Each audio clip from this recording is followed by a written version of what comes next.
شاعر کہتا ہے جب گلستان کو خوں کی ضرورت پڑی سب سے پہلے ہماری ہی گردن کٹی. جب گلستان کو خوں کی ضرورت پڑی سب سے پہلے ہماری ہی گردن کٹی. پھر ہم ہی سے یہ کہتے ہیں اہل چمن یہ وطن ہے ہمارا تمہارا نہیں. اللہ سبحانہ و تعالیٰ نے پوری دنیا میں اسلام کے ماننے والوں کو پھیلایا اور ہم سب کے لیے بڑی خوش نصیبی کی بات ہے کہ ابو البشر آدم علیہ السلام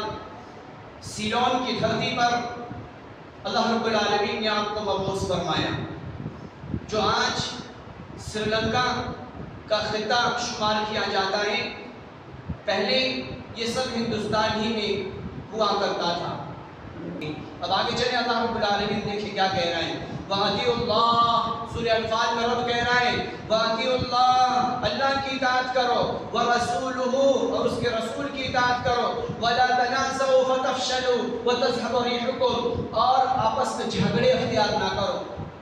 آپس میں اختلاف لڑائی جھگڑا نہ کیا کرو. اگر تم ایسا کرو گے تَذْهَبَ رِيحُكُمْ تو اللہ کہہ رہا ہے تمہاری ہوائیں اکھڑ جائیں گی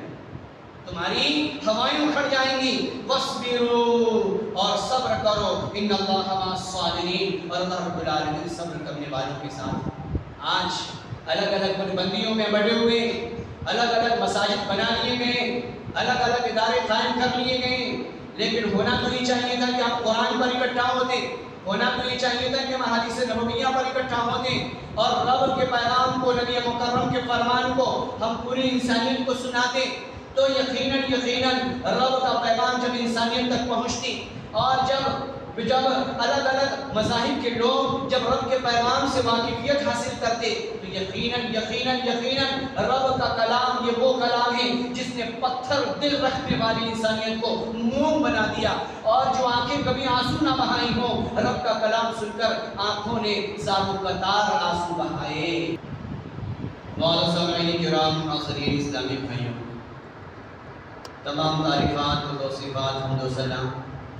اللہ سبحانہ و تعالیٰ کی ذات کے لیے مختص. درود و سلام ہو آمینہ کے لال جناب محمد رسول اللہ صلی اللہ علیہ وسلم پر. اللہم صلی علی محمد و علی محمد. سامعین و حاضرین آج کے درس کا عنوان ہے یوم جمہوریہ اور مسلمان ریپبلک ڈے اینڈ مسلم. آج ہندوستان ہی نہیں بلکہ پوری دنیا میں ہندوستان کے جھنڈے کو لہرایا گیا. بچہ بوڑھا جوان ہر کسی نے خوشیاں منائی. در حقیقت یہ خوشیاں کیوں منائی جاتی ہیں منانے کا مقصود کیا ہے اور یہ جو گنتنتر دیوس کے نام سے موسوم کیا جاتا ہے اس کی حقیقت کیا ہے. شاعر کہتا ہے جب گلستان کو خوں کی ضرورت پڑی سب سے پہلے ہماری ہی گردن کٹی. جب گلستان کو خوں کی ضرورت پڑی سب سے پہلے ہماری ہی گردن کٹی. پھر ہم ہی سے یہ کہتے ہیں اہل چمن یہ وطن ہے ہمارا تمہارا نہیں. اللہ سبحانہ و تعالیٰ نے پوری دنیا میں اسلام کے ماننے والوں کو پھیلایا اور ہم سب کے لیے بڑی خوش نصیبی کی بات ہے کہ ابو البشر آدم علیہ السلام سیلون کی دھرتی پر اللہ رب العالمین نے آپ کو مبعوث فرمایا. جو آج سری لنکا کا خطہ شمار کیا جاتا ہے پہلے یہ سب ہندوستان ہی میں ہوا کرتا تھا اور صرف یہی نہیں بلکہ اللہ رب العالمین نے عرب کی وادیوں میں جب جناب محمد رسول اللہ صلی اللہ علیہ وسلم کو مبعوث فرمایا اور نبوت سے جب آپ سرفراز ہوئے تو اس وقت کا جو بادشاہ تھا سرزمین ہند کا اس نے محسوس کر لی جب اس نے سمائی دنیا پر اپنی نظریں دوڑائی اور جب نبی مکرم صلی اللہ علیہ وسلم کے اشاروں سے جب چاند کو ٹکڑے ہوئے تو وہ محسوس کر لیا کہ یقیناً جس کی بشارت میں اپنی کتابوں میں پاتا ہوں، چاہے وہ کسی بھی زبان کی کتاب ہو، چاہے وہ سنسکرت میں ہو، چاہے یوحنا ہو، چاہے وہ بائبل ہو، تمام کے تمام کتب پہ نبی مکرم صلی اللہ علیہ وسلم کی آمد کا تذکرہ موجود ہے۔ اور اللہ سبحانہ و تعالیٰ نے ہندوستان کی دھرتی پر اسلام کی نشر و اشاعت کے خاطر نبی مکرم صلی اللہ علیہ وسلم کے بعد عمر فاروق رضی اللہ تعالیٰ عنہ کے زمانے میں حضرت عمر رضی اللہ تعالیٰ عنہ نے تقریباً 17 ایک روایت کے مطابق اور ایک روایت کے مطابق 9 افراد کا ایک قافلہ نبی مکرم صلی اللہ علیہ وسلم کے دور کے بعد آپ صلی اللہ علیہ وسلم جب مدینہ طیبہ میں تھے اور عمر فاروق رضی اللہ تعالیٰ عنہ جب منصب پر فائز ہوئے تو ہندوستان کی طرف روانہ کیے گئے صحابہ کرام۔ اور کیرلا کے اندر جو سب سے پہلا گھر ہے رب سبحانہ و تعالیٰ کا، سب سے پہلی مسجد وہاں پر واقع ہے۔ وہ تاجر تجارت کے غرض سے آنے والے وہ افراد ہندوستان کی دھرتی کو منتخب فرما کر اور اللہ رب العالمین کے پیغام کو، نبی علیہ السلام کے پیغام کا پرچار اور پرسار کیا، اور انہوں نے اپنی تجارتی مشن کو بھی آگے بڑھایا۔ اور ہندوستان میں برہمنوں کا دور آیا، اس کے بعد الگ الگ اقوام آئی، اس کے بعد مغلیہ سلطنت جب افغانستان کے راستے سے سندھ سے ہوتے ہوئے ہندوستان میں داخل ہوئے، بابر کے دور سے لے کر آخری بہادر شاہ ظفر تک یہ تمام دور مسلمانوں کا دور تھا۔ بیچ میں بہت سارے ایسے افراد آئے، بہت سارے راجپوتانہ گھرانہ وہ منصب پر فائز ہوئے، ان کی بھی حکومت کسی خطے میں کسی علاقے میں رہی، اور وہ دور بہت ہی بہتر سے بہتر دور مانا جاتا تھا۔ لیکن اس دور کا کیا کہنا کہ لوگوں نے، مغلیہ سلطنت کے حکمرانوں نے اپنے اپنے لباسوں میں ان لوگوں نے سونے چڑھوائے، چاندی کے لباس بنوائے، عالیشان محلات تعمیر کر کے اس میں پناہ گزین ہوئے، لیکن اسلام کے ماننے والوں کے لیے اور مومنین کے لیے اور ہمارے نونہال کے لیے، نوجوانوں کے لیے ہونا تو یہ چاہیے تھا کہ وہ یونیورسٹی قائم کر دے، ہونا تو یہ چاہیے تھا کہ اچھے ادارے قائم کیے جاتے، ہونا تو یہ چاہیے تھا کہ ہماری سربلندی کے لیے، ہماری کامیابی کا ایک پلان تیار کیا کرتے، لیکن ان کی زندگی میں کوئی پلان نہیں تھا۔ ان کی زندگی میں کوئی پلان نہیں تھا، وہ صرف اور صرف اس منصب پر قابض ہو کر اور یہاں کی وہ قیمتی اشیاءوں کو وہ صرف اچکنے کی کوشش میں لگے ہوئے تھے۔ جب یہ دور چلتا رہا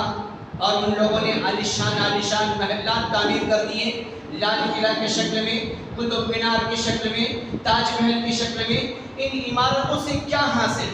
ان عمارتوں سے کیا حاصل؟ حالات کے ہونا تو یہ چاہیے تھا کہ وہ ادارے قائم کرتے جس سے مسلمان ایجوکیٹڈ ہوا کرتے، مسلمان تعلیم یافتہ ہوتے، مسلمانوں کی ایک پہچان ہوتی، جیسے مسلمان رومن امپائر کے دانت کھٹے کر دیے علم کی بنا پر۔ رشیا سے جب مسلمانوں نے رشیا میں جب پناہ گزین تھے تو مسلمانوں نے بہت کچھ ایجاد کیے، مسلمانوں نے بہت نئی ٹیکنیک کو ایجاد کیے، اور آنے والے وقت میں مسلمانوں نے دنیا کو بہت سارے پرانے وقت میں بہت سارے مسلمانوں نے کنٹریبیوٹ کیے، یعنی بہت ساری اپنی مدد کو شامل حال کی۔ آج ہماری جو تعظیم ختم ہوتی جا رہی ہے، آج ہم ہر طرف سے ستائے جا رہے ہیں، ہر طرف سے پریشانیوں کا شکار ہیں۔ اس کی وجہ خاص یہ ہے کہ ہم ملک میں کنٹریبیوٹ ثابت نہیں ہو رہے ہیں، یعنی ہمارے کوئی تعاون نہیں ہے انسانیت کے ڈیولپمنٹ میں اور معاشرے کے ڈیولپمنٹ میں، معاشرے کی اصلاح میں ہمارا کوئی تعاون اور کردار نہیں ہے۔ کردار نہ ہونے کی بنا پر مثال سے یوں سمجھیے کہ اگر ہمارے گھر میں کرسی ہو اور اس کا پائیدان ٹوٹ جائے تو کیا اس کرسی کو ہم رکھنا پسند کریں گے؟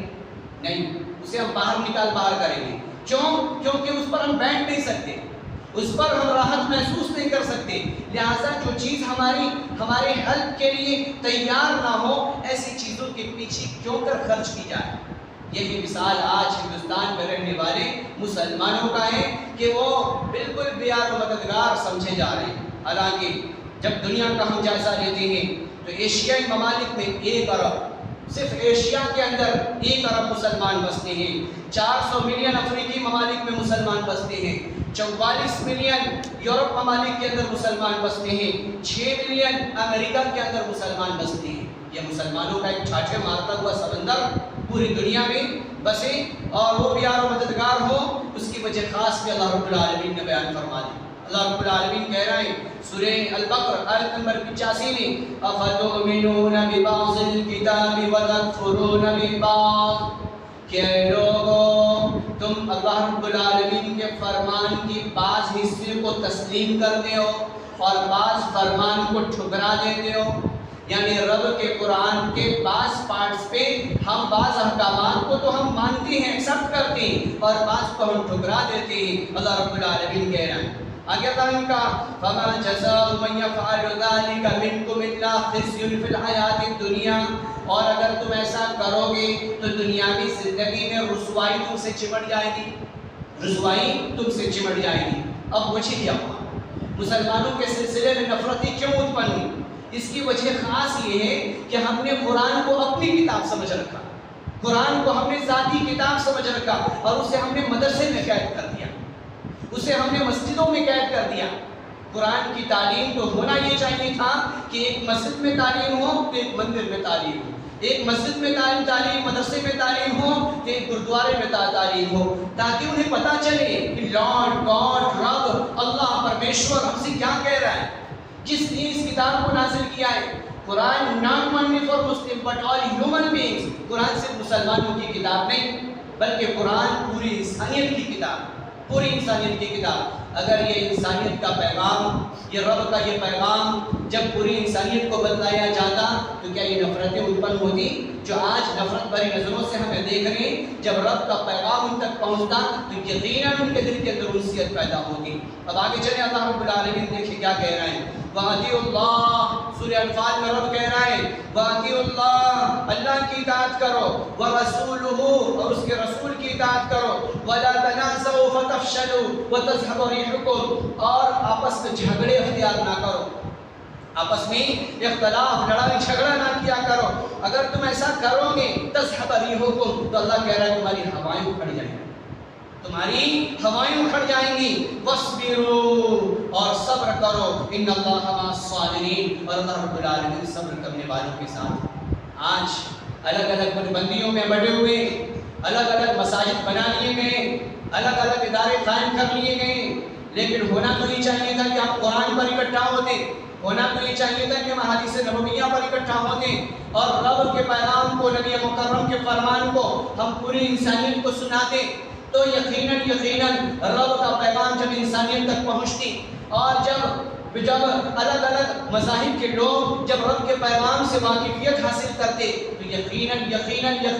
رب کا کلام یہ وہ کلام ہے جس نے پتھر دل رکھنے والی انسانیت کو موم بنا دیا، اور جو آنکھیں کبھی آنسو نہ بہائی ہوں، رب کا کلام سن کر آنکھوں نے زاروں قطار آنسو بہائے۔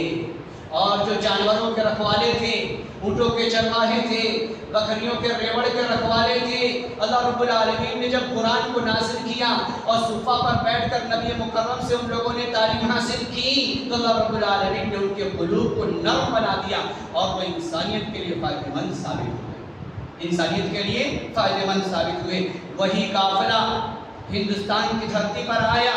اور آنے کے بعد امن کا پیغام پہنچایا اور امن کا پیغام پہنچاتا رہا، یہاں تک کہ جیسے جیسے دوریاں بڑھتی چلی گئیں،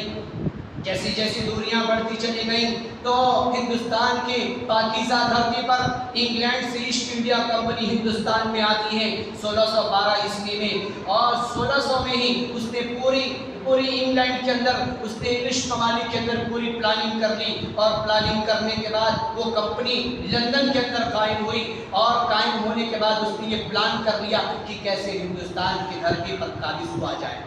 ہندوستان پر کیسے آیا جائے۔ وہ جہانگیر کے زمانے میں، وہ دور جہانگیر کا تھا، جہانگیر کے دور میں وہ آتے ہیں اور وہ کہتے ہیں کہ ہم تجارت کی غرض سے ہندوستان میں ہم پناہ لینا چاہتے ہیں، اور مچھلی پٹنم آندھرا پردیش کی مچھلی پٹنم کے راستے سے وہ آتے ہیں اور وہ کہتے ہیں کہ ہم یہاں پر فیکٹری ڈالنا چاہتے ہیں، اور وہ بڑے بڑے گودام بنانا شروع کر دیے، بڑے بڑے گودام بنانا شروع کر دیے، اور گودام بنانے کے بعد کسانوں کے غلہ کو وہ لوگ اکٹھا کر کے انگلینڈ بحری راستوں سے بھیجنا شروع کر دیے، اور انگلینڈ میں وہ اناج کے رین پہ وہ اناج ان کے جانور کھاتے، اور ہندوستان میں اس وقت میں انسانوں کو بڑے ہی کولو کی طرح وہ استعمال کرتے، اور کھانے کی جب باری آتی تو چند روٹیاں ان کے سامنے رکھ دیا جاتا۔ اس کے بعد 1647 میں سورت، احمد آباد، آگرہ، مدراس، ممبئی، اور 1707 میں کلکتہ کے راستے سے یہ داخل ہونے شروع ہو گئے۔ 1740 میں شاہ ولی اللہ محدث دہلوی رحمۃ اللہ علیہ نے جب دیکھا کہ یہ پورے ہندوستان کے الگ الگ چپے میں، بڑے بڑے مہانگروں میں یہ داخل ہوتے ہوئے نظر آ رہے ہیں اور اپنا قانون نافذ کرنے لگ رہے ہیں اور مسلمانوں کو دبانے کی کوشش کر رہے ہیں، تو اس وقت میں شاہ ولی اللہ محدث دہلوی رحمۃ اللہ علیہ نے انگریزوں کے مقابلے کے لیے انہوں نے سب سے پہلا جھنڈا بلند کیا، اور انہوں نے کہا اب مسلمانوں کو اپنے صفوں میں اتحاد پیدا کرنے کی ضرورت ہے اور ان سے مقابلہ کرنے کی ضرورت ہے۔ اس کے بعد 1719 میں شیر ہندوستان ٹیپو سلطان کو ان لوگوں نے شہید کر دیا، اور شہید کرنے کے بعد ٹیپو سلطان کے جسم کے قریب وہ کھڑے ہو گئے، اور کھڑے ہونے کے بعد اس انڈیا کمپنی کا فوجی یہ کہتا ہے اس لاش کے پاس، ٹیپو سلطان کے لاش کے پاس کھڑے ہو کر یہ کہتا ہے کہ آج سے ہندوستان ہمارا ہے، آج سے ہندوستان ہمارا ہے۔ اور 1803 میں شاہ عبد العزیز نے فتوی جہاد بلند کیا کہ اب ان سے ان کے دفاع کے لیے اور ان کو اس ہندوستان سے پاک کرنے کے لیے اب مسلمانوں کو تیار ہونا ہے۔ لہٰذا 1857 میں مغلیہ سلطنت کے بہادر شاہ ظفر کو ان لوگوں نے رنگون کے جیلوں میں انگریزوں نے بند کر دیا، اور بند کر کے ہندوستان کے چپے پر وہ چھا گئے، اور چھانے کے بعد لال قلعہ کی بلندی پر ان لوگوں نے اپنے جھنڈا لہرا دیا، اور اس کے بعد وہاں سے اعلان لگایا کہ آج سے ہندوستان ہمارا ہے،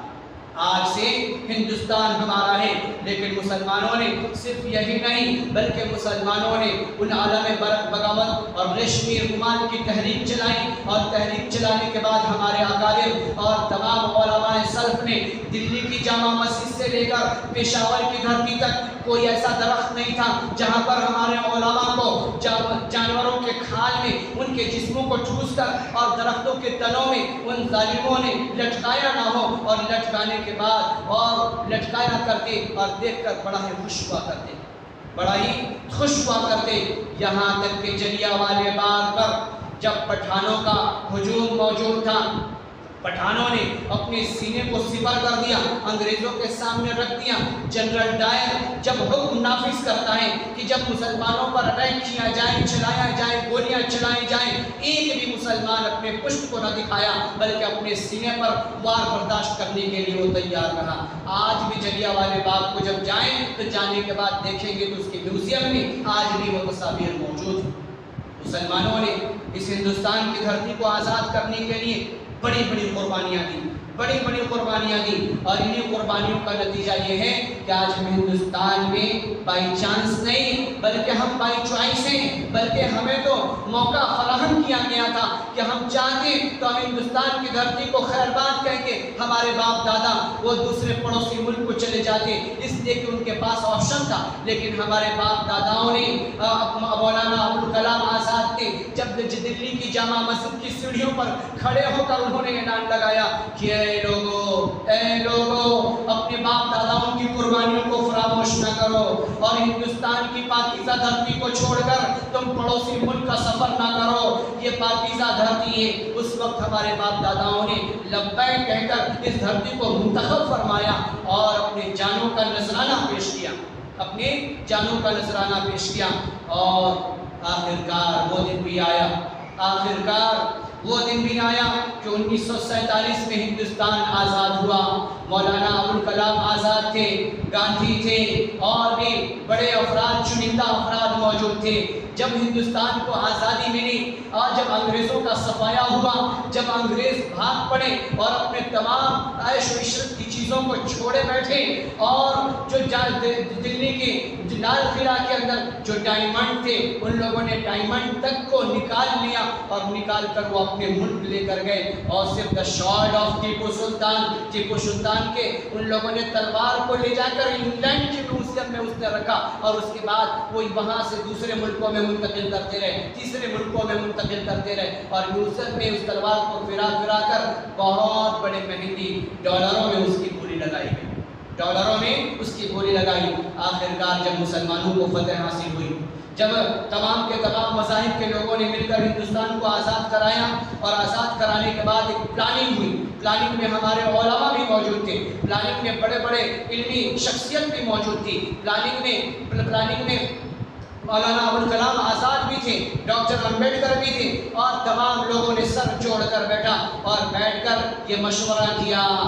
کہ ایک کنسٹیٹیوشن تیار کی جانی چاہیے، ایک آئین بنائی جانی چاہیے، جس آئین کی روشنی میں ہندوستان کے اندر قانون نافذ کیا جانا چاہیے، جس میں مسلمانوں کے حقوق کا خیال کیا جائے، دوسرے مذاہب کے حقوق کا خیال کیا جائے، اور فیصلے گیتا کے ذریعے سے بھی کیے جائیں، قرآن کے ذریعے سے بھی کیے جائیں، ان کے حقوق انہیں فراہم کیے جائیں، مسلمانوں کے حقوق مسلمانوں کو فراہم کیے جائیں. لہٰذا امبیڈکر نے فرانس، جرمنی، انگلینڈ اور تمام ترقی یافتہ ممالک کا اس نے سفر کیا، اور سفر کرنے کے بعد تمام کے تمام بڑی بڑی ترقی یافتہ ممالک کے کنسٹیٹیوشن کو اس نے اپنے ٹیبل پر سامنے رکھا، اور سامنے رکھنے کے بعد تمام کے تمام قانون کی کتابوں سے جو گولڈن ورڈز تھے، اس نے گولڈن ورڈز کو لیا، اور لینے کے بعد ہندوستان کے آئین میں اس نے اسے محفوظ فرمایا، اور محفوظ فرمانے کے بعد اس نے آرٹیکل 30 لکھی کہ مسلمانوں کو مسجدوں میں نماز پڑھنے کی اجازت ہوگی، مسلمانوں کو اپنے مردوں کو قبرستان میں داخل کرنے کی اجازت ہوگی. آرٹیکل 30 یہ کہتا ہے مسلمانوں کو اپنے حقوق کا خیال رکھنے کی اسے اختیار دیا جائے گا. لہٰذا امبیڈکر نے تمام کے تمام مذاہب کا اور خیال رکھتے ہوئے ان برہمنیوں کے اصول کو اور جو عورتوں کو ستی کرنے کا فارمولہ وہ اختیار کر بیٹھے تھے کہ جس کا شوہر مر جائے اسے منڈن کر دیا جائے، اسے شہر بدل کر دیا جائے، گھر سے نکال دیا جائے. جب امبیڈکر نے آئین تیار کیا اس میں عورتوں کا حقوق کا بھی خیال کیا گیا، گویا کہ قرآنی اصول بھی اس کے اندر محفوظ، نبی مکرم صلی اللہ علیہ وسلم کا فرمان بھی موجود، صحابہ کرام کا کردار بھی موجود. گاندھی اپنی کتاب میں لکھتے ہیں کہ اگر ابو بکر و عمر کے دور کو لیا جائے اور اس کے قانون کو نافذ کیا جائے تو ہندوستان کی دھرتی پر امن کو باقی رکھا جا سکتا ہے اور زنا سے محفوظ کیا جا سکتا ہے. کیونکہ اس نے محسوس کیا کہ یہ امن کا پیغام، اسلام کے پیروکار امن کا پیغام دیا کرتے ہیں. لہٰذا امبیڈکر نے بھارت کا سمویدھان تیار کیا. 2 سال 11 مہینے 18 دن اور 18 دن لگے. 26 نومبر 1949 کو وہ سمویدھان پورا مرتب ترتیب کی شکل میں، کتاب کی شکل میں امبیڈکر نے اسے کتاب کی شکل دی. اور 26 جنوری 1950 کو امبیڈکر نے اسے نافذ کیا. ہندوستان کے ایوان میں وہ سمویدھان کو لاگو کیا گیا. تمام میٹنگ بلائی گئی، تمام کے تمام لیڈرشپ تھے، اس میں مسلمانوں کے نمائندے بھی موجود تھے، مسلمانوں کے علماء بھی موجود تھے، ابوالکلام آزاد بھی موجود تھے، اور تمام مذاہب کی رعایت کرتے ہوئے یہ سمویدھان 1950 کو 26 جنوری 1950 کو نافذ کیا گیا. یہ یوم جمہوریہ ہے. یہ یوم جمہوریہ اسے کہتے یعنی قانون سازی کی گئی. مسلمانوں نے ہندوستان کو بڑی ہی عالیشان چیزیں دی. مسلمانوں نے صرف یہی نہیں، میزائل مین مسلمانوں نے دی، لال قلعہ کی بلندی مسلمانوں نے دی، تاج محل کی خوبصورتی مسلمانوں نے دی، اور قطب مینار کی بلندی مسلمانوں نے دی۔ اور صرف یہی نہیں، ہندوستان میں اکثر افراد جو بڑے بڑے برانڈڈ کپڑے پہن رہے ہیں اس کے بنکر مسلمان مل جائیں گے، اور بھی بہت ساری ایسی چیزیں جو انسانیت کے لیے فائدہ مند ثابت ہوتی ہیں وہ مسلمان اسے وجود میں لا رہے ہیں۔ صرف یہی نہیں بلکہ جو لوگ ہم سے نفرت کرتے ہوئے نظر آتے ہیں کنبھ کے میلے میں جو ٹینٹ کی شجرکاری کی، وہ سب کے سب مسلم افرادوں نے مل کر اسے لگایا۔ یہ مسلمان، یہ ہندوستان میں وہ پورے کے پورے کنٹریبیوٹر ہیں، بلکہ وہ ہندوستان کے ڈیولپمنٹ میں ہمارا بھی کردار ہے اور رول ہے، اور ہم ہمہ وقت تیار رہتے ہیں۔ کیونکہ ہمارے اسلاف کا یہ آئین عمل رہا ہے، ہمارے اسلاف کا یہ آئین عمل رہا ہے، اور ہمارے اسلاف نے اس دھرتی کو گلشن بنانے کے لیے بے شمار قربانیاں دی ہیں۔ تو اسی لیے شاعر کہتا ہے، شاعر کے شعر سے ہمیں پتہ چلتا ہے کہ چل نہ سکتے تھے اگر جنگ میں اڑ جاتے تھے، پاؤں شیروں کے لیے میدان سے اکھڑ جاتے تھے، جس سے شرکش ہوا کوئی تو بگڑ جاتے تھے، یہ دیکھ کیا چیز ہے ہم توپ سے ڈر جاتے تھے۔ تو انہی باتوں کے ساتھ اپنی بات کو میں اکتفا کرتا ہوں۔ اللہ رب العالمین سے دعا ہے کہ اللہ سبحانہ و تعالیٰ ہماری ہندوستان کی اس دھرتی کو امن کا گہوارہ بنا دے۔ اللہ رب العالمین نظر بد سے ہم سب کی حفاظت فرما دے۔ یا رب مساجد کی، مدارس کی، دینی درسگاہوں کی حفاظت کرنے والوں کی حفاظت فرما۔ یا رب ہمارے حکاموں کے قلوب کے اندر انسانیت کی محبت پیدا فرما۔ یا رب ہمارے ہندوستان کی دھرتی کو امن اور سکون کا گہوارہ بنا کر تمام کے تمام مذاہب کے لوگ خوشیوں کے ساتھ خوشیاں بانٹتے ہوئے نظر آئیں۔ یا رب ایسا ہندوستان پھر ایک بار تو بنا دے، اور انسانیت کی ہمدردی والے ایسے افراد پیدا فرما دے جو ہندوستان کو امن و امان کے راستے پر لا کر کھڑا کریں۔ اللهم تقبل منا انك انت السميع العليم وتب علينا انك انت التواب الرحيم، وصلى الله تعالى على خير خلقه محمد وآله وصحبه اجمعين برحمتك يا ارحم الراحمين۔